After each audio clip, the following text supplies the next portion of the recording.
So, the big question is, who is Thrawn? Why is he so important, and what is his backstory? Well, you've come to the right place. This is the story of Grand Admiral Thrawn. What is going on, everyone, and welcome back to Cantina Talk. So, we all know that Thrawn is going to be in the Ahsoka show, as well as the Heir to the Empire movie. So I wanted to give you all a little backstory to who Thrawn really is, and what he means for the Star Wars universe. Thrawn is not only the galaxy's smartest tactician, but he is also a master strategist. Thrawn first made his original appearance in Timothy Zahn's Heir to the Empire trilogy. This is the original sequel trilogy, not only in my opinion, but many people's opinions and personal headcanons. Thrawn was the main character to really kickstart the expanded universe and what we all know today as Legends. Thrawn was born on the planet Rentor in the Unknown Regions. This planet is very close to the Chiss homeworld, Chilla. In his early ages, Thrawn had become an officer and a well-respected member of the Chiss Ascendancy. The Chiss Ascendancy, which was a regional government, and later became a small empire that had control in the Unknown Regions. The Chiss were a very secretive race, having little to no contact with the outside galaxy. During the Clone Wars, there was a threat in the Unknown Regions, and the Chiss had looked to the Republic to have them as an ally. With this alliance, Thrawn was sent on a mission to the planet Batuu. He was later then accompanied by Anakin Skywalker to aid during the Battle of Batuu. This also took place in the final year of the Clone Wars. Thrawn would end up fighting alongside Anakin during this battle, and had left a very heavy impression on him. Such a heavy impression, in fact, Anakin went back to Coruscant and told the Chancellor about it. Thrawn was also heavily impressed by Anakin with his courage and his starfighting tactics.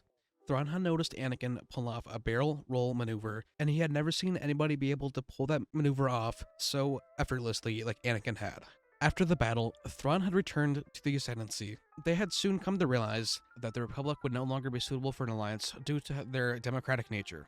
When the Clone Wars ended, Thrawn soon joined the Empire, but with his own intentions of being able to learn about the weaknesses of the Empire so that he could use the information to aid the Chiss. Thrawn, unexpectedly to everyone, quickly climbed the ranks and had become the first Chiss to ever receive the rank of Grand Admiral, let alone be given it to him by none other than Palpatine himself. This was a huge deal in the Empire due to the fact that they were really only promoting humans to higher ranks over other species. This made Thrawn highly respected throughout the Galactic Empire.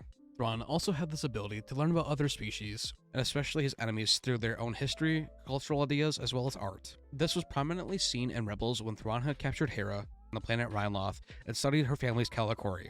Thrawn had done the same thing with Ezra and his family's background on Lothal. Thrawn was later given the 7th Fleet and his flagship, the Chimera. He was tasked with eliminating the rebel insurgency in the Lothal sector. One of Thrawn's main draws to Lothal was its industrial background, where then he could start production on his new face of TIE fighters called TIE Defenders. These new TIE Defenders were better equipped with shields and also possessed hyperdrive capabilities. This was something that the normal TIE fighters were heavily lacking, which caused a lot of pursuits to get terminated once the assailants had jumped into hyperspace. At one point in time, when he was stationed in the Lothal sector, Thrawn and Darth Vader were tasked to go to the planet Batuu and rescue a group of Force-sensitive Chiss that had been abducted. On Batuu, during this mission, Thrawn had baited Vader and almost admitting to the fact that he was indeed Anakin Skywalker. Vader on multiple occasions had looked through the Force to see Thrawn's intentions, and they were neutral. He kept dismissing the fact that he wasn't Anakin and that Anakin was dead. Thrawn had later seen Vader do a maneuver while he was flying a TIE Defender that he'd only ever seen done once before, and that move was pulled off by Anakin Skywalker. This would be his iconic barrel roll. For Thrawn, that was the final nail in the coffin, fully confirming to the fact that Darth Vader actually is Anakin Skywalker. Once they finished their mission, Thrawn had returned to the Lothal sector to eliminate the Ghost Crew and their efforts to liberate the planet. With it all being said, I do believe that Thrawn has been and will always be the smartest guy in the room. If Thrawn and Ezra didn't get sent out in the deep space at the end of Rebels, I don't think we would have had episodes 4, 5, and 6.